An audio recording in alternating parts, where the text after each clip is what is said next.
building. Molly, we're going to interrupt you if we have to for this press conference, but what's the atmosphere there? Seemingly right past police officers as he's walking away from the scene. So there's still a number of questions that we have, and questions that we're hoping to have answered in this press conference right now. But I just think this is the most amount of media that the news we've seen so far, and I think starting right now.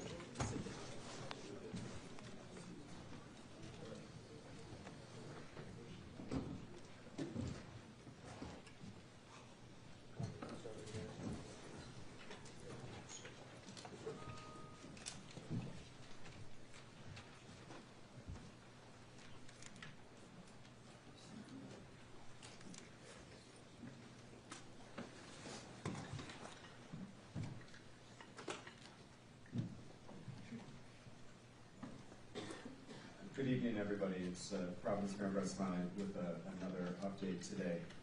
In just a moment, Colonel Perez will give an update on the investigation, including a video that was released. That video was released just a little while ago. If you were here and do not have that video, you can see Camille or Julie, and they can send that to you while we're reporting. Additionally, Camille and Julie are your contact to be on the press distribution list to be advised of future announcements. At this time, I'll introduce Providence Police Chief Colonel Oscar Perez. Thank you, Mayor. And so as the Mayor stated, we're about to show you a video. If we can have the LP officer play it.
Thank you, Joe. So as the Mayor stated, if you don't have these videos, please let us know. And the reason we have shown these videos, there's a purpose, right? So as you can see, they're enhanced photos, there's enhanced video footage. And so we're asking the public to ensure that they can see them, they can see here that you want to focus on the body movements, the way the person moved their arms, the body posture, the way they carry their weight. I think those are important movement patterns that may help you identify this individual, which is extremely important. Another thing that we're going to ask the public is if you have any type of camera system, including Teslas, in your property. In this video that you just saw behind me, it all comes from the residential block of Waterman Avenue, Power, Ives, and Hope Street. And it's those residential areas that we're asking the public to look, if you have any camera systems or any Teslas, like I mentioned, that you look at that footage and that you can reach out to us and please provide us anything that you have.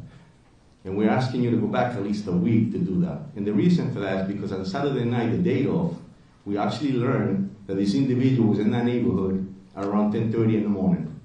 We also know in this profession that many criminals will case out an area weeks and days prior. And so it's important for us to ensure that we can have you look at that and help us. And the reason for that is because our offices, our agents, are looking at terabytes of data. And we're looking for a moment that is shorter than somebody taking a breath. It's incredible hard work to do that. And so we're asking the public to assist us with that. The other thing is the tip center. We have been receiving hundreds of tips. However, we're about close to 200 actionable tips that we're still conducting investigations on, which is incredible and is important. Again, keep in mind that this video footage is extremely important to us. And one more thing here, that as a reminder, please remember that the number that we need you to call is 401-272-3121, as well as the link that the FBI provided, which is fbi.gov, Brown University shootings. Thank you very much. Thank you, Colonel. Now we'll hear from FBI Special Agent in Charge, Ted Dux. No, thank you, Mayor, and good evening. My name is Ted Dux. I'm the Special Agent in Charge of FBI Boston. On the heels of this tragedy, the strength and resilience of the people of Providence is a powerful reminder of the bonds that unite us. The men and women of the FBI, along with the law enforcement team standing before you, carry the victims with us as we work around the clock to bring the individual responsible for their injuries and deaths to justice. Today, the FBI is working with Brown University to do everything we can to provide services to those impacted by this horrific shooting. The FBI has almost 30 victim specialists, special agents, and analysts from all over the country who are here in Providence to support our survivors, the victims, and their loved ones. The FBI Victim Services Response Team is one of the many specialized FBI assets that have been deployed here to assist. The toll this type of tragedy takes on victims and their families is immeasurable, and we ask everyone to respect their privacy at this difficult time. Thank you. Thank you, Special Agent. Next, Attorney General Peter Neronha. Thank you, Mayor. I don't have a lot to add other than that from my perspective. I think the investigation in a case like this, which is a challenging one, is going really well. On the third floor of this building, there are dozens of agents, detectives, led by Providence Police, prosecutors from my office, working to put together, and what you're seeing is just a portion of what they're working on right now. So they are literally, because I have seen at least part of it, the shift changes late at night. I think Rhode Islanders should take confidence in their work. They are veterans of what they do. They're smart, they're professional, and they're getting the resources from the mayor and the governor that they need, the state police as well, to get this job done, and I'm confident they're going to be able to do that. Just need a little bit of patience, as hard as it is to say that in this really horrible context. Thank you. Thank you, General. Governor Dan McKee for an update now. Thanks, Mayor. And right off the top, we're just making sure that the state is supporting Providence and Brown University, and then working with the FBI as well as our state police and the Attorney General to continue to provide information to the people in the state of Rhode Island. My information is that recently, today, we've met with all the university presidents in the state of Rhode Island. We know that we want to start a working group that will talk about enhancing the safety issues. And you'll see shortly that we'll be doing the same thing in terms of the mental health issues. And I think that's important as I'm out and about. We're hearing a great deal of anxiety coming from families and students and the general public. And that's one of the reasons why our state police has supported the Providence schools with presence as school begins and school ends, in support of the mayor and his efforts to support the schools. Thank you, Governor. We're also joined tonight by Brown University President Christina Paxson. Thank you, Mayor. I want to begin by thanking the many law enforcement agencies who continue to work around the clock on this case. It's very impressive. I also want to thank the mayor and the governor for their continued support. The primary point that I wanted to address before we get to questions is that Brown is deeply committed to the safety and security and well-being of our community. And I've been deeply saddened to see people questioning that. We understand that as time goes on, there is maybe a natural instinct to assign responsibility for a tragic event like this.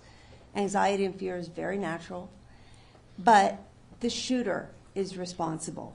Horrific gun violence took the lives of these students and hospitalized others. And it's deeply sad and tragic that schools across the country are targets of violence. Brown is no exception.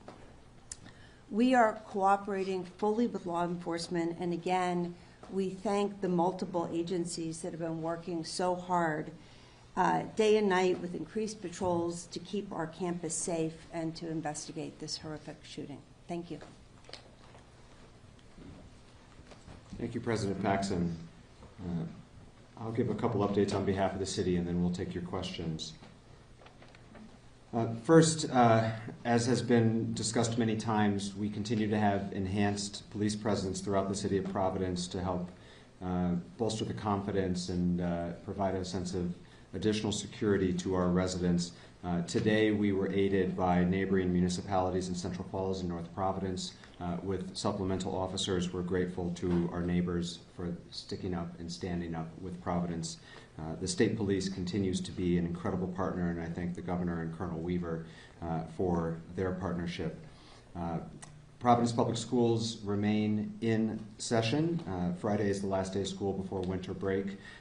Spent some time at our schools again today. As has been the case in the past, the schools in the area of Brown are having regular police presence, and because of the assistance of the Rhode Island State Police, we've been able to provide additional police presence and coverage to other schools in Providence, and we thank them for that. When I was at one of our elementary schools this morning, the faculty were having a brief meeting before kids started to arrive, and in discussion with some of the teachers, I asked how they were doing, and one of the teachers said what I think a lot of us are feeling. She said, it's hard, but I'm putting on a good face for the kids. We need to be here for them.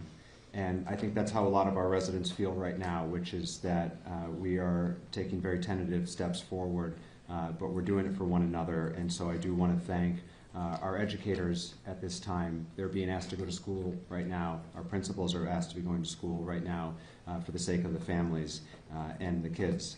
And at that same school, there was a second grader literally skipping to the front door because he's a second grader, and he doesn't know everything that's going on in this scary world right now. And so the strength of the adults has allowed that little kid to skip to school this morning, and so I want to thank all of my fellow residents of Providence for putting on a strong face for the sake of others at this time.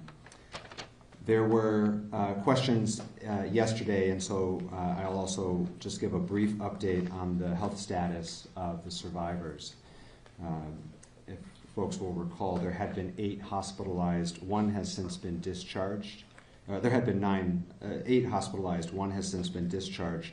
The 7 that remain in the hospital, one is in critical status, 5 in critical but stable status, although healthcare providers report that they are improving, and 1 in stable status. Those are the 7. 1 in critical, 5 in critical but stable, 1 in stable status, and 1 discharged since the last time we made comments about their safety and recovery from the podium.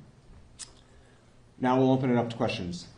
Chief Perez, para el jefe de la policía, Pérez, si puede responder nuevamente, repetir un poco de estos videos, en qué áreas se están concentrando, dónde quieren que las personas vean esos videos y cuánto tiempo antes incluso quieren que reciban o revisen esos videos de vigilancia. Yeah, so the question was if I could just repeat what I stated earlier in English as far as what occurred here, the reasons for the video, and what I was requesting from the public. So, estamos pidiendo al público verdaderamente que el video lo que hicimos fue que lo aumentamos para que vean la manera en cómo camina la persona, cómo mueve sus brazos, los movimientos que tiene. Eso es muy importante para que de pronto nos ayuden a que ellos se identifiquen a esta persona, importantísimo. Lo segundo es que estos videos fueron tomados más que todo en una área residencial que incluye la calle Hope, la calle de la Waterman Avenue, la calle de la Power Street y la calle de la Ive Street. Entonces es importantísimo, están pidiendo al público que identifique si tiene sistemas de cámaras, también como vehículos de los Tesla, que tiene ese tipo de data para que nos los mande a nosotros, importantísimo para nosotros verificarlo y que vayan una semana atrás del incidente. Porque hay una información que tenemos que esta persona a las 10 de la mañana del sábado fue vista. Chief Perez, you said that you believe this person was in the neighborhood at 10:30. Clarify, you believe that was at 10:30 the morning of the shooting? And what do you believe he was doing there at that time?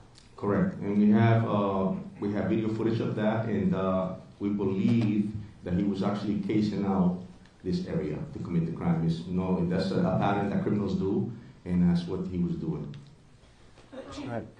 Chief, yesterday the FBI described the person that we've been seeing in these images as a suspect. Today the language seems to be person of interest. Can you clarify, do you believe that this person that we're looking at is your shooter, is your shooting suspect? Definitely he's still a person of interest, and we're still investigating that to be able to get that answer. But we strongly believe definitely there's a suspect in the incident and a person of interest. In the back.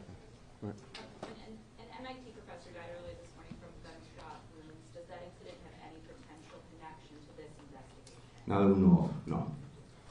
In the back, sir. To ask you, yesterday we were wondering about this person's age. Now that we've seen more video, again, a couple of days ago, I know you were saying 20s, there was some talk about 30s, but just to help people at home, people seeing this video, do profilers or anyone in your department have any better understanding, a closer idea on his age? And the second part of that question is, can you now confirm that he has no connection as a past student or as a past staff member at the university?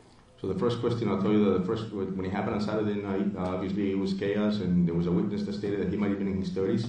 At this point, we're still just looking at the picture. We haven't identified ages or anything to that point. And as far as whether he's a problem student or anything, we don't have any of those answers, no. Colonel, in one of the new videos prior to the shooting, this person of interest is seen running.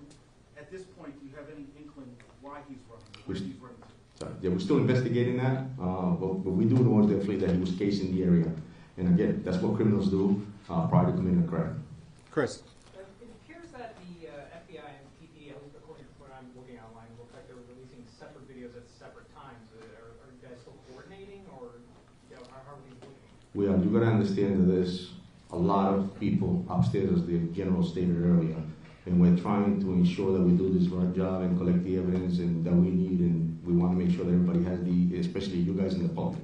One thing I want to make sure that the community is safe, well-informed, and stay confident in the work that we're doing. So yes, there was a video that was released, but we also were working on another video, and the purpose of this this press conference is to ensure that the public can see those videos showing movements, like I stated earlier, the way a person walks, the way they carry their weight. That's the importance. And so our video, the second video that we showed was the one that we needed to show the public. Just all right, please. In terms of cameras inside and outside the engineering building, are those working at all? And if so, why not release some of those videos? So the video that we showed you came from inside the building, and that's all we had at the moment. That was all we had at this moment. Correct. Inside the engineering building, though? I'm sorry? It's from the outside of the building. From the I'm sorry? outside, so do you have video from Yes. inside the engineering building? Both inside and outside. I'm sorry, just outside. That's all we have, not inside. No, I'm sorry, just outside. Are they going to be released anytime soon, the ones from inside the building? That was released already. That was the outside of the building. We released that. Yeah, let me just jump here and clarify. Okay, so there is, for those of you who've been with us before, and I understand not all of you have been, there is video inside the building. There are cameras inside the building. What we have released to you are videos of this person of interest. So I want to be clear, because later on there may be other videos that get released in the course of a prosecution. Likely will be at some point. They show things like chaos after the shooting. What they don't show is this person of interest. And so that's why we haven't released those videos. Okay? What you do have are videos from a camera outside of the Brown building and other cameras from around the neighborhood that the good men and women in law enforcement located and have put together in this montage. And to your question, Chris, there are two versions of that video, but the bottom line is they, as I understand it, they depict the same thing, and number one, and number two, the agencies are working very, very well together, as I think the special agent in charge would agree. Right, so you've got a follow-up, and then we're going here. Just to clarify, there's no clear video of the suspect inside the engineering building. I just said that. That's correct. No, can I just ask as well, further to the surveillance footage that you have received, I've been here since Saturday speaking to people who are living in the residential buildings around and in the businesses, and many of the store clerks there have told me it wasn't until this morning that the police have actually come to ask them if they had anything that they could offer, any CCTV or any evidence that they could provide. Why has it taken 3 days for these people to have the police come to them to ask them for assistance? As I stated earlier, it's a residential block that includes a lot of homes, a lot of different camera footage, and it takes a lot of work in the sense that there's a lot of terabytes that we're looking at in order to be able to analyze it, pull what we need, and sometimes it's just a moment that we need, and it's shorter than somebody taking a breath, so it takes a lot of work. And then so once that leads us to a next location, and so we move strategically, we have to pull the video, download it, analyze it, investigate it, and then move forward. It takes time. Mr. Attorney General. Yeah, I just want to jump in there too, because I think I want to clarify in a sense what the chief is saying. Is that you start in the grid in the first instance that's closest to Brown. It takes a lot of work to canvass that area, and then you build out as you learn more about the path of travel. So it's entirely possible that tomorrow we'll be canvassing places that we haven't canvassed yet because we're working out with the resources that we have. Dan, go ahead. We have a question and a follow-up, right? Yeah. Yes. My first question, Attorney General, to follow up with my colleague, this is the question I asked on Saturday night, which is, so there's cameras in the hallway, but they don't show the suspect, or Brown is not releasing them, or you're not releasing them to us. How does a multi-million-dollar school not have a bunch of cameras in the hallway? So let me try to explain that. So as President Paxson knows, there was a major addition put on that building within the last 5 years or so. That is a modern building attached to a much older one in the back. So it doesn't come as a surprise to me, at least, that there are cameras in the newer part of the building. And there is video footage, okay? So there's the back part of the building, old part, and front part, new part. The shooting occurs in the old part, towards the back, out towards Hope Street. In that older part of the building, there are fewer, if any, cameras in that location. I imagine because it's an older building. So as students are fleeing the area of the shooting into the new part of the building, there are cameras in that brand new building that show that chaos. But the only video of the presumed, anticipated, suspected, however you want to define it, person of interest, you have it. We would release it if we thought it would be helpful in identifying this subject, because we are relying on the press and public to help get us there. There would be no reason for us to hold it back. We're looking for the best image we can. Yeah, Dan got a follow-up. Attorney General, thank you for explaining that, because it really clarifies it. Although I'm sure some people watching would think a multi-million-dollar school with a huge endowment could afford new cameras in an old building. That's my statement. Here's my question. If he's casing that area, Colonel, like you said, he had an intended target, which speaks to the motive. Did he have a target to kill one of the two people that were killed? We're still investigating it, Dan, and it's something that we're trying to get the answers as well. So, Patrick. Yeah. For President Paxson, have you reviewed any communications to Brown before the shooting that revealed any kind of threat, any kind to anyone at Brown? And then since the shooting, I believe some web pages for students or faculty have been taken down. Is that a response to any external threats to anyone in the community? We have been working very closely with law enforcement to provide them with all of the internal to Brown information that they need to do this investigation. It's their investigation. They're the professionals. So we're providing information. We're not in the job of reviewing it for them. I know nothing about web pages being taken down as part of this. It's the first I've heard of it. In the back. Yep. You want people to feel safe. Can you say this person of interest is no longer in Providence, no longer in Rhode Island? Are they out of the state? Do we have any sense at all? I can't speak to the investigation, and if there's a follow-up for either the general or the colonel, I'm sure they'd be happy to answer it. But I'll restate what I've said several times now, which remains true as another day passes. Since the initial call came in at 4:05 p.m. on Saturday, we have not received, and this is now updated with another 24 hours have passed, a single credible specific threat to the area, to the city related to this event, and as far as I know, to the state. And I know that this is a question that many people are struggling with, and it's difficult conversations that I've had with many, many of my constituents, including a very anxious parent this morning. The best information we have is that there is no credible, actionable, specific threat that has occurred since Saturday. And in order to enhance and ensure the safety of our community, we have stepped up law enforcement efforts throughout the city in a precautionary measure, and an abundance of caution, to try to give comfort and confidence to people who have to take the steps forward in their daily lives, who have to take their kids to school, who have to get to work. And that is the honest answer and the best answer we have at this time as the days continue to pass. Mr. Mayor, with that, can you tell us where you believe he may be? Is he in the state? Is he in the area? That question was asked as well, so Colonel, I'll let you answer that. Yeah, we'll continue to investigate that. That's not, listen, we're looking for the same answers as the mayor stated. We haven't really received any credible info as far as any other calls of that nature, but I'll tell you that we have enhanced our presence in a part of the city, and we're using every resource we have, and every call that comes in, we're responding to it immediately. Are Pat. you working with any neighboring states? It's Pat, so we're working our way across the room here. Pat. Pat Ford, Coalition Radio.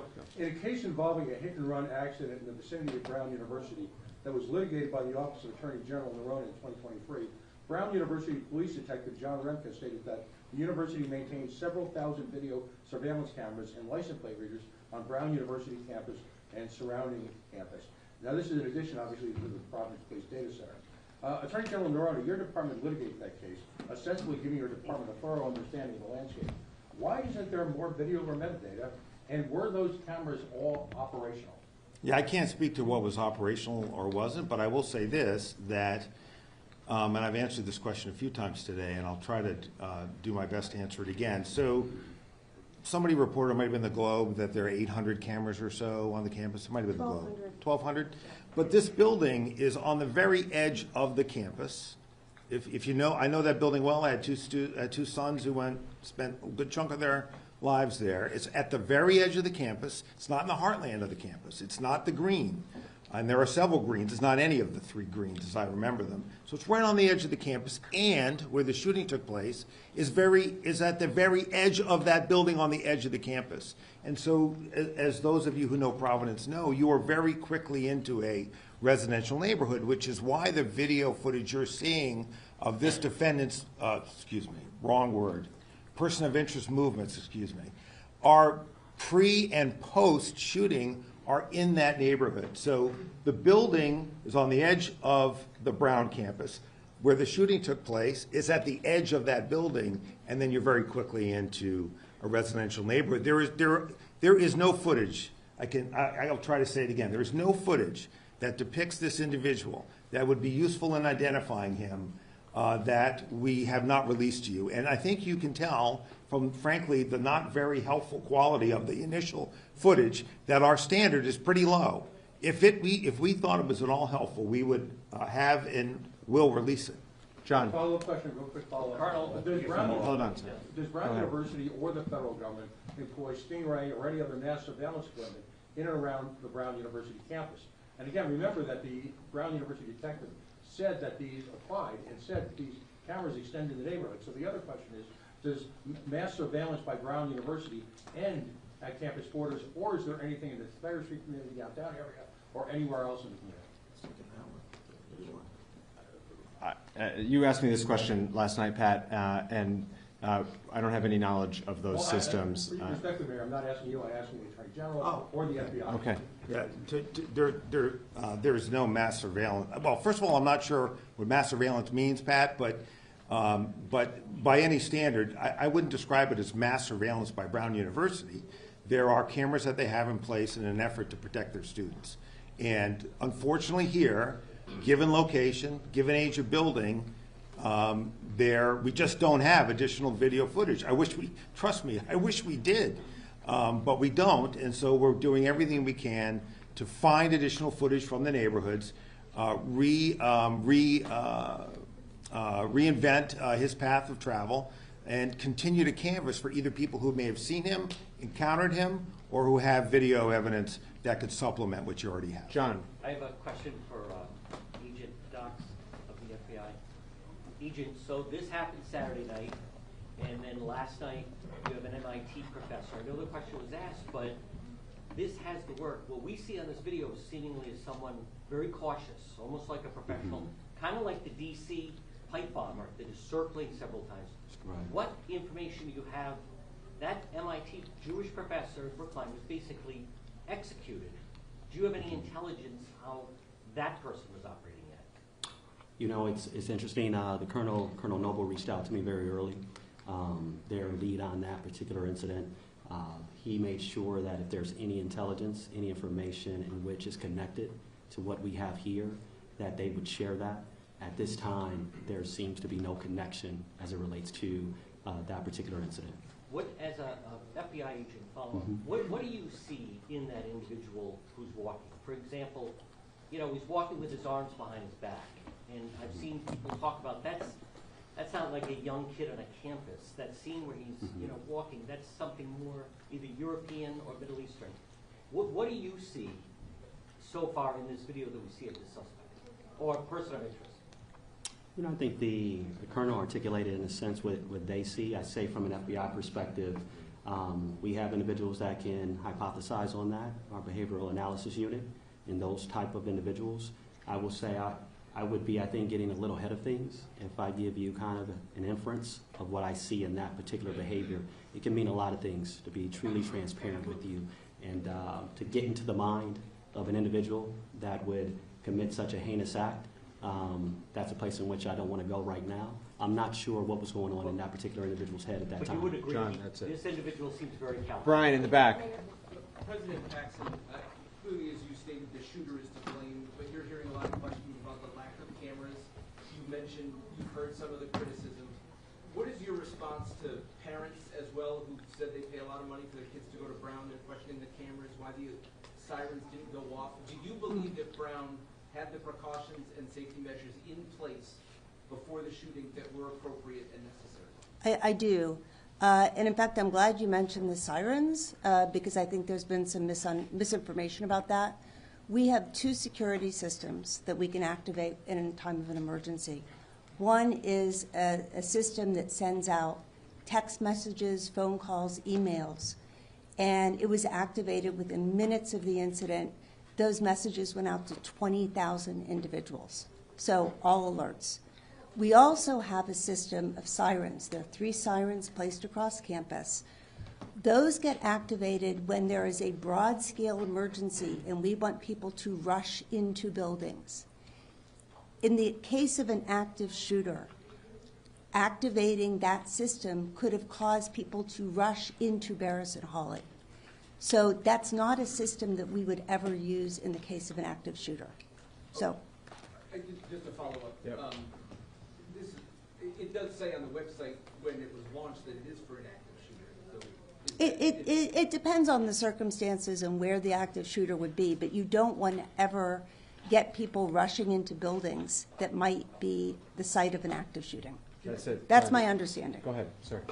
Do you have any evidence that suggests that the victim, Ella Cook, may have been targeted? No, not at this point.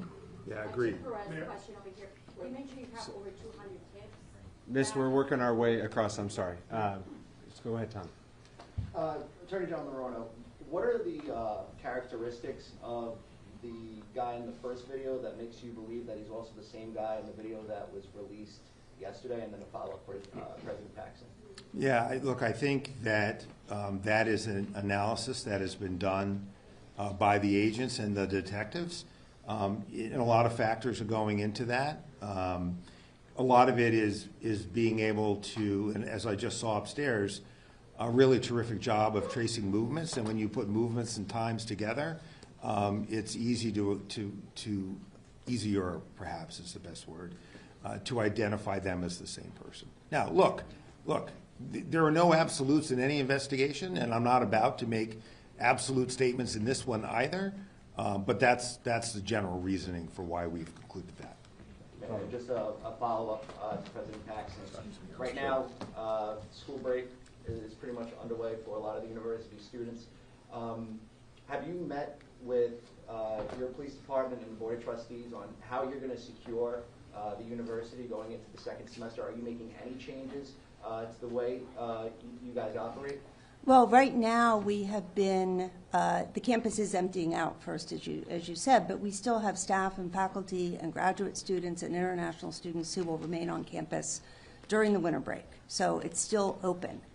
And right now our focus is on getting as many sort of boots on the ground, people in cars. We have been really fortunate that the city and other municipalities have people who are helping us. People from the state. We also have security that we brought in from outside. I think over 60 people today were patrolling the campus. I was on campus walking around, and I couldn't turn around without seeing a security person. So we will continue that for as long as we think it's necessary. And right now, the campus feels very secure. So no Thank changes. you. Steve, I'm sorry, I missed you earlier. No, it's okay. If someone were, Providence resident were to see someone who matched the description of the person of interest, how would they be sure that they weren't dealing with a federal ICE agent? The tip line that we've been providing throughout the last several days, 401-272-3121, that call comes in here and is answered in this building with Providence police professionals and our partners at the FBI. That is who's manning the phones, that is who's processing the tips, and we are encouraging anybody who has relevant information to please use that tip line, and they should know that that's who's on the other end of the phone. And again, if you have relevant information or information that you think might help us with this investigation, we encourage you to call. But are there anything that could be differentiated between this person and an ICE agent who would be matched up walking through town and not be approached by the police in the same way this person was?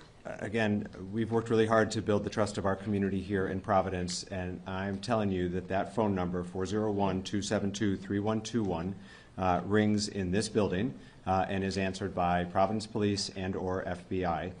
Those are the agencies that are processing, running down, and investigating any relevant information, and we urge folks, if you have relevant information, to please use that phone number. Luke.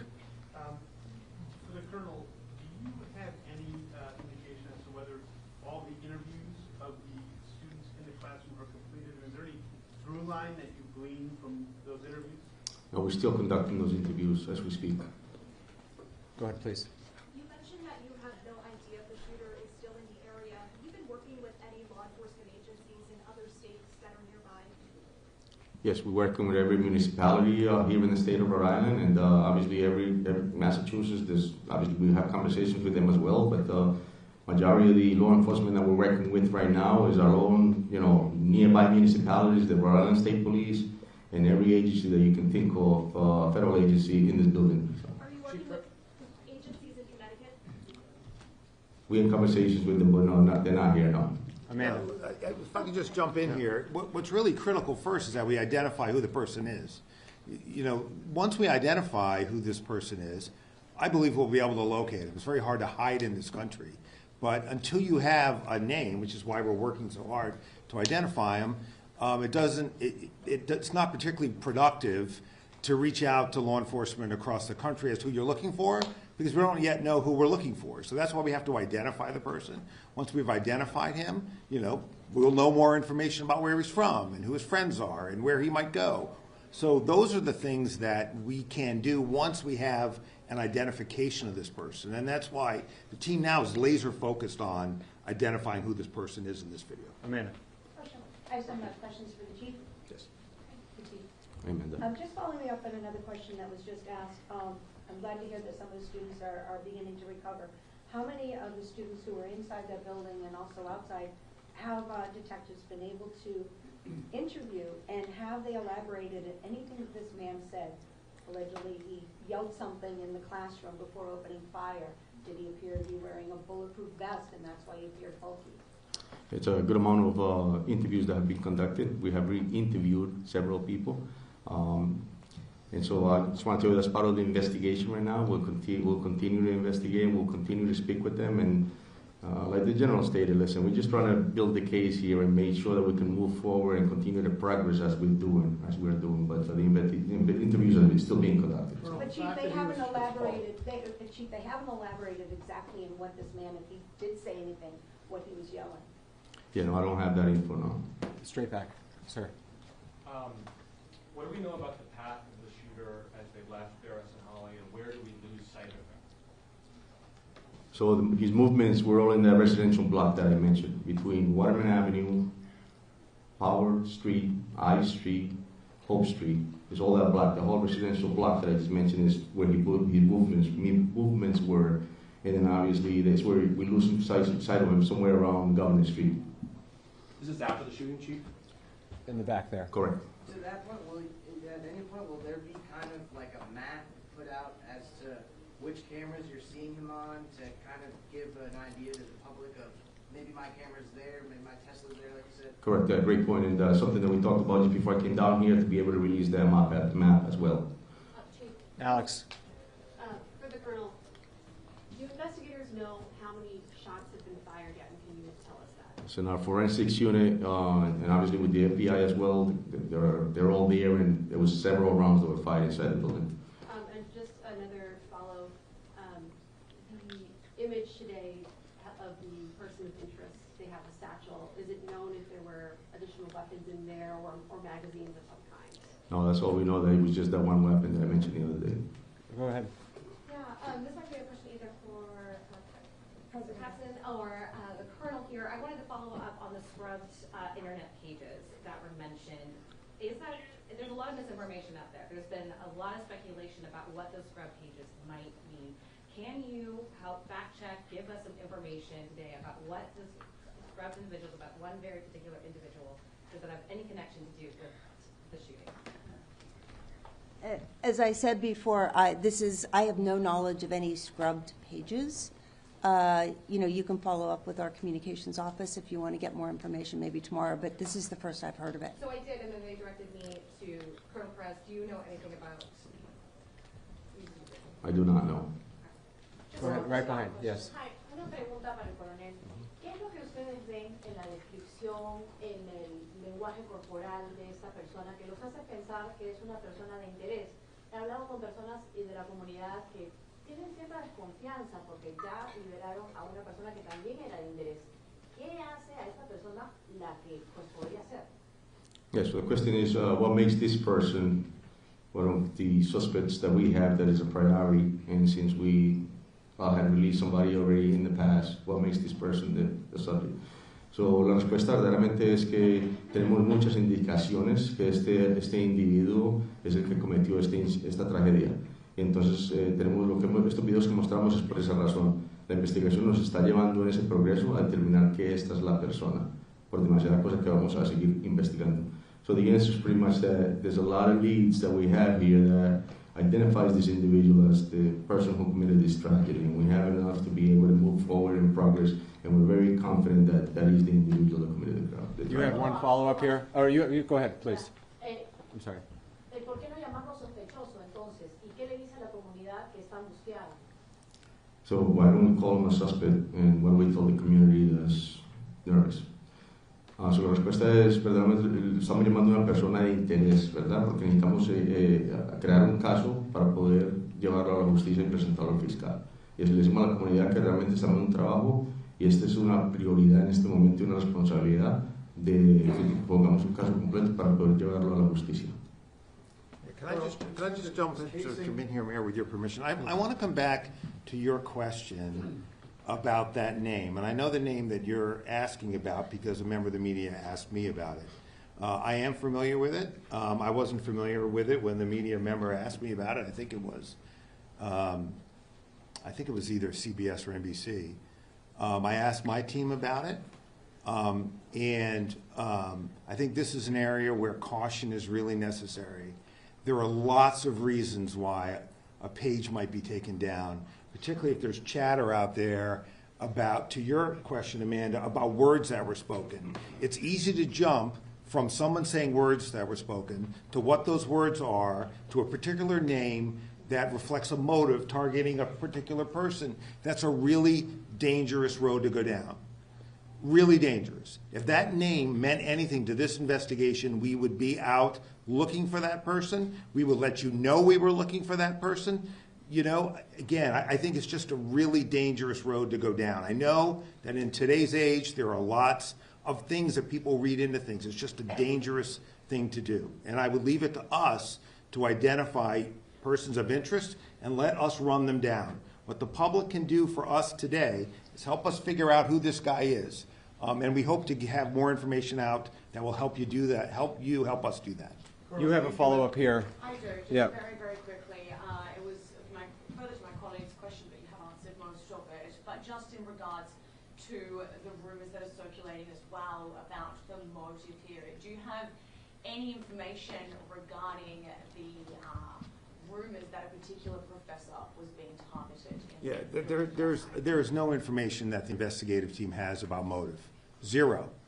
There's nothing about, even if taking at face value what one or two witnesses may have said about what something was said, okay, and there are many witnesses that say nothing was said, there's nothing about what we know was perhaps said that indicates any kind of motive that is related at all to ethnicity or political outlook or culture. There's nothing at all that we know right now about that. And I think that is a dangerous road to go down, particularly in today's environment. Patrick has a follow-up. Does the fact that the satchel is in some videos and not in others, and his disappearance around Governor, either indicate that there's a vehicle involved or one of the houses involved, that he picks up the satchel or gets off the satchel? What does that tell us, the fact that he disappears, if there's a vehicle? So the actions of a criminal, pretty much. I'll tell you that's you're right, and that's something that we're looking at.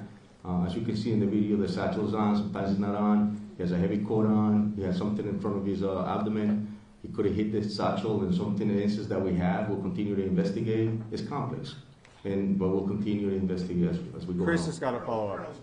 Chris has got a follow-up. Chris has got a follow-up. Or are you assuming, like in Lewiston, Maine, after 4 days, the suspect had taken his own life? So if you just set the microphone, are you assuming right now that you're showing these videos that this is a suspect after 72 hours that's still alive? Or do you have dogs and thermal imaging from helicopters over there that are looking for a person that's taken their own life? Yeah, we're using a lot of resources. As soon as we get a lead, we continue to follow through with it. An investigation, I mentioned the other day, they start here and they lead in a different direction. So we're there. Yes, you're right. We use dogs. Yes, if we have a lead on something and we think that we need to go back and search it again, we need to re-interview, we're doing all that. Chris, you've got the last question. Go. This is for the Colonel and the AG. The mayor had noted the Boston Globe podcast that there were setbacks earlier in this investigation. Would you also say that initial detention with that first person of interest, would you also categorize that as a setback? Well, the mayor and I agree on nearly everything, but we look at this case maybe from different backgrounds and experiences, perhaps. Certainly, the mayor has had many great experiences that I've never had, leading a city, for example. Well, I would not characterize it as a setback. The way I would characterize it is, it was a lead that had to be run to ground. And the person, as that lead was run to ground, there was an initial period where that lead looked very promising. But there was still physical evidence that had to be analyzed. And once it was analyzed, it was clear that that person was not a person involved here. But that's not unusual in investigations like this, and that's happening as we speak. We are developing people of interest, and some we quickly rule out, others we quickly rule in. And when I say persons of interest, people that could be this guy based on other evidence. So I would not view it as a setback. I mean, I think, frankly, the police work there and the analytical work that had to be taken out of state and brought back very quickly was very well done. Certainly was it a disappointment for those of us who hoped we could wrap this case quickly for the benefit of the Brown community and the people of Providence or Rhode, of course. But I don't know that I would use the setback, but I think I think, you know, maybe those words don't, but maybe what I'm saying is not all that different from what the mayor said. But I look at it as good police work while other work was going on. We will be back tomorrow with further updates unless there is a meaningful update. Again, if you are not yet on the press list, please see Camille or Julie to my left, and they can add you to the list. Thank you all very much. Mayor, personal question. Can you see, on the posting from the FBI, it says that there's a second individual. Is there a second individual or no?